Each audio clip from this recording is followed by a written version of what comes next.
ఉన్న కార్యకర్త దగ్గర నుంచి నియోజకవర్గ స్థాయి లీడర్ వరకు కూడా ప్రతి ఒక్కరూ కూడా ఈ ఫోన్ అనే ఒక ఆయుధంతో ప్రజలను జాగృతం చేయాల్సిన అవసరం ఉంది.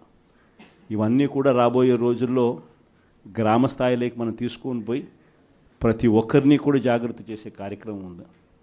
ఇన్ఫ్యాక్ట్ ఇవన్నీ కూడా రాబోయే రోజుల్లో అందరం కలిసికట్టుగా అడుగులు వేసి చంద్రబాబు నాయుడు గారి ప్రభుత్వాన్ని గట్టిగా నిలదీసే కార్యక్రమం చేయాలి. బహుశా కార్యకర్తలకు సంబంధించి ఇంతవరకు ఒక మాదిరిగా చూసాం. కార్యకర్తలను ఇక్కడ కాదు, కార్యకర్తలను ఇంకా గొప్పగా చూసుకునే కార్యక్రమం కూడా జరగాల అని చెప్పి కూడా ఆలోచన చేస్తాను. మీ అందరికీ కూడా నేను ఈ విషయం భరోసా ఇచ్చి కూడా చెప్తా ఉన్నా. ఈసారి మాత్రం కార్యకర్త అనేవాడు వైఎస్ఆర్సీపీ జెండా మోసిన ప్రతి ఒక్కరికి చెప్తా ఉండా, ఈసారి జగన్ మీకు ఖచ్చితంగా భరోసా ఇస్తాడని చెప్పి మాత్రం హామీ ఇస్తాను.